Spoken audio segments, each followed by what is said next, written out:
नमस्कार, उत्तराखंड समाचार में आपका स्वागत है। मैं रेणु प्रीति पंत। सबसे पहले मुख्य समाचार। उत्तराखंड विधानसभा में दूसरे दिन विपक्षी हंगामे के बीच सभी 9 विधेयक पास, सदन की कार्यवाही अनिश्चितकाल के लिए स्थगित।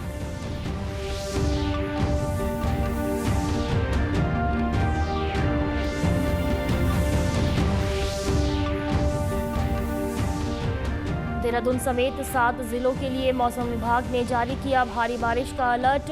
पूरे सप्ताह बारिश का सिलसिला जारी रहने के पूर्वानुमान के साथ विभाग ने यात्रियों के लिए जारी की सलाह।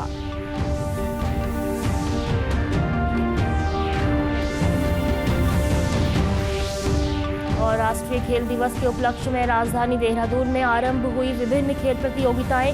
खेल विभाग की ओर से परेड मैदान पर 22 अगस्त तक किया जा रहा आयोजन। समाचार विस्तार से। उत्तराखंड विधानसभा के 4 दिवसीय मानसून सत्र का दूसरा दिन विपक्षी हंगामे की भेंट चढ़ा। शोर शराबे और बार बार स्थगित होती कार्यवाही के बीच सदन ने सभी 9 विधेयक पारित कर दिए और कार्यवाही अनिश्चितकाल के लिए स्थगित कर दी गई। उत्तराखंड विधानसभा में बुधवार को भारी हंगामे के बीच सभी 9 विधेयक पारित हो गए। इसी के साथ सदन ने 5,315 करोड़ रुपए का अनुपूरक बजट भी पास कर दिया। सत्र के दौरान विपक्षी हंगामे से सदन कई बार स्थगित हुआ, लेकिन कार्यवाही के बीच महत्वपूर्ण विधेयकों को पारित किया गया। विधानसभा का 4 दिवसीय मानसून सत्र 1.5 दिन में ही खत्म कर दिया गया। सरकार सदन चलाना चाहती थी। आज भी मेरे द्वारा भी कहा गया, सरकार के द्वारा भी स्पष्ट कहा गया, सरकार चाहती है हर चीज का जवाब देना।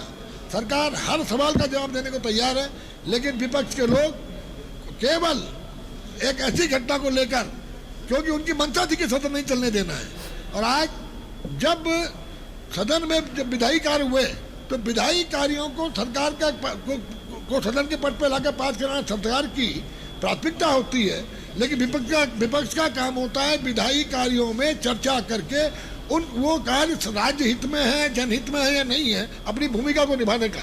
बिना किसी चर्चा के सारे विधायी कार्य पास हुए, और उसके बाद जो विनियोग विधेयक था, सभी विधाओं के बजट भी आज पास हुए, और उसके बाद सदन को अनिश्चितकाल के लिए स्थगित कर दिया गया। नेताओं के व्यवहार पर, नेताओं के कार्य करने के तरीके पर जनता कार्रवाई करती है, और निश्चित रूप से जनता कार्रवाई करेगी।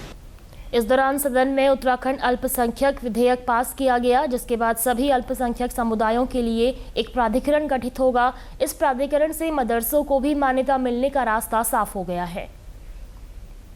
9 के 9 विधेयक पास हो गए। अल्पसंख्यक विधेयक में एक आंशिक संशोधन सरकारी लाई थी। उसमें जो ऐसे संस्थानों में 15% का प्राविधान था कि 15 वर्ष से ज्यादा दूसरे धर्म के बच्चे नहीं हो सकते, उसको हम लोगों ने विलोपित कर दिया है। अब ऐसी कोई बाइंडिंग नहीं है। इसके अलावा विनियोग विधेयक भी आज पारित किया गया। वहीं विपक्ष का कहना है कि अब जनता के बीच जाकर बीजेपी को बेनकाब करने का काम किया जाएगा। हमारे खिलाफ भी FIR दर्ज है, हम गिरफ्तारी देंगे। हम जनता के बीच में इनके जो वास्तविकता, जो सच्चाई है, जो शुचिता की बात करती है भारतीय जनता पार्टी, जो इनका चेहरा है, उसको जनता के सामने बेनकाब करेंगे और इस लड़ाई को हम आखिर तक ले जाएंगे। हम चुप बैठने वाले नहीं हैं। इलेक्ट्रॉनिकी और सूचना प्रौद्योगिकी मंत्री अश्विनी वैष्णव ने आज लोकसभा में ऑनलाइन गेमिंग प्रोत्साहन और विनियम विधेयक 2025 पेश किया। इसका उद्देश्य इलेक्ट्रॉनिक खेलों और ऑनलाइन सोशल गेम्स को बढ़ावा देना और पैसा लेकर दी जाने वाली खतरनाक ऑनलाइन गेमिंग सेवाओं, विज्ञापन और उनसे जुड़े वित्तीय लेन देन पर रोक लगाना है। इसके अंतर्गत समन्वित नीतिगत सहयोग, रणनीतिक विकास और विनियमन के लिए ऑनलाइन गेमिंग अथॉरिटी की नियुक्ति का प्रावधान है। इसका उद्देश्य इन खेलों से जुड़े प्रभावों से विशेषकर युवाओं और वंचित लोगों को सुरक्षा प्रदान करना है। यह विधेयक देश की सुरक्षा और संप्रभुता और वित्तीय प्रणाली की अखंडता की सुरक्षा करेगा। यह जनहित में एक समान और राष्ट्रीय स्तरीय विधि ढांचा स्थापित करेगा। इस विधेयक में पैसा लेकर ऑनलाइन खेलों की पेशकश करने, संचालन करने या प्रोत्साहन करने पर पूर्ण प्रतिबंध का प्रावधान है। ऑनलाइन गेम से जुड़े कानून के उल्लंघन पर 3 साल तक की कैद और 1 करोड़ रुपए का जुर्माना या दोनों हो सकते हैं। देहरादून समेत प्रदेश के 7 जिलों के लिए मौसम विभाग ने आज भारी बारिश का येलो अलर्ट जारी किया है। हालांकि दून घाटी में सुबह से मौसम साफ रहा और धूप खिली, लेकिन दोपहर 1:30 बजे बाद यहां भी कई इलाकों में तेज बौछारें पड़ी। विभाग ने पहाड़ी जिलों में बारिश के तीव्र दौर होने की भी संभावना व्यक्त की है।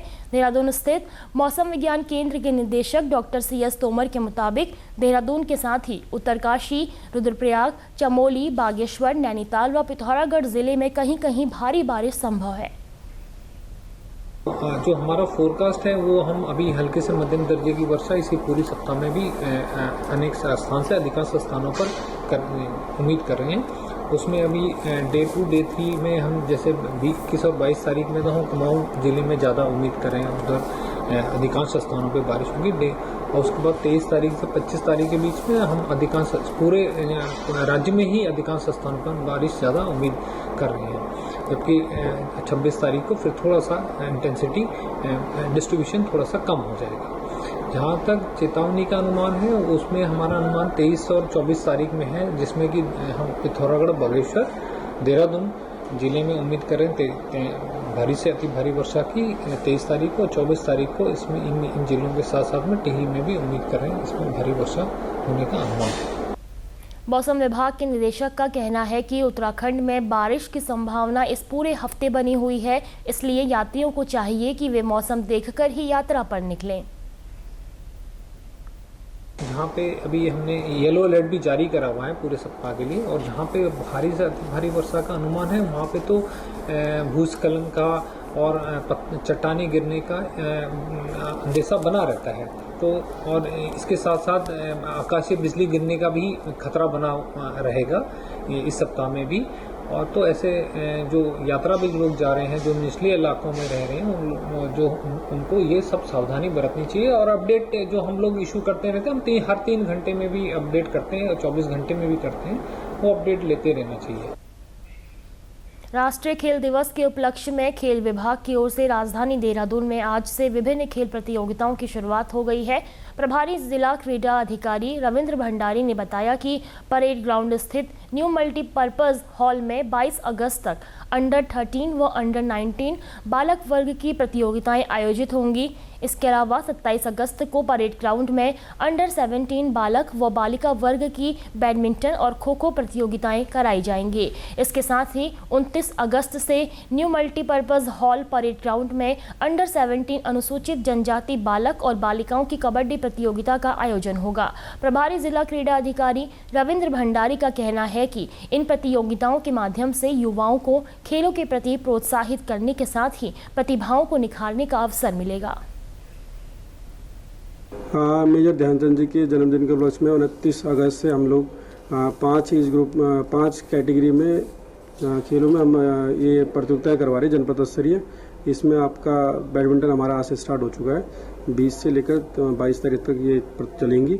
इसमें अंडर 13 और अंडर 19 बालक बालिकाओं में चल रहा है, और हमारा खो खो में है और कबड्डी में है अंडर 17 बालक बालिका, और हॉकी में है हमारा इंटर स्कूल जो आपका 27 से 29 तारीख तक है, और टेबल टेनिस में है, ये भी 27 से 29 तक रहेगा। और इसमें भी अंडर 14, अंडर 17, अंडर 19 बालक बालिकाओं में हम कंडक्ट करवा रहे हैं। पूर्व प्रधानमंत्री राजीव गांधी को उनकी 81वीं जयंती पर प्रदेश कांग्रेस मुख्यालय में श्रद्धासुमन अर्पित किए गए। पूर्व प्रधानमंत्री की मूर्ति पर माल्यार्पण करते हुए कांग्रेस नेताओं और कार्यकर्ताओं ने उनके बताए मार्ग पर चलने का संकल्प लिया। इस मौके पर कांग्रेस नेताओं ने कहा कि पूर्व प्रधानमंत्री ने देश के युवाओं को पहली बार 21वीं सदी का सपना दिखाया और देश को सूचना प्रौद्योगिकी का जो उपहार दिया उसके परिणाम आज देश और दुनिया देख रही है। इसलिए स्वर्गीय राजीव गांधी को सूचना प्रौद्योगिकी का जनक कहते हैं। 81वीं जन्म जयंती स्वर्गीय प्रधानमंत्री भारत रत्न राजीव गांधी जी की आज प्रदेश कांग्रेस मुख्यालय में प्रदेश कांग्रेस कमेटी द्वारा यहाँ पर मनाई गई। सद्भावना दिवस के रूप में हमने आज ये दिवस मनाया है। राजीव गांधी जी ने इस देश को जो दिशा दी, इस देश के नौजवानों को 21वीं सदी का सपना दिखाया।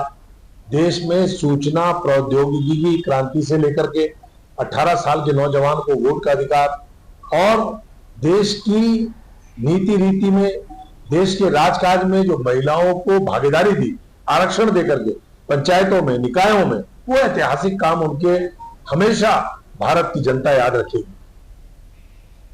मसूरी में भी पूर्व प्रधानमंत्री स्वर्गीय राजीव गांधी को उनकी जयंती के मौके पर याद किया गया। नगर कांग्रेस कमेटी की ओर से मसूरी स्थित कांग्रेस भवन में इस मौके पर आयोजित कार्यक्रम में कार्यकर्ताओं ने स्वर्गीय राजीव गांधी के चित्र पर पुष्पांजलि अर्पित की। इस मौके पर वक्ताओं ने राजीव गांधी के दूरदर्शी नेतृत्व, तकनीकी क्रांति, पंचायती राज और युवाओं को सशक्त बनाने की दिशा में उनके अभूतपूर्व योगदान की विस्तार से चर्चा की।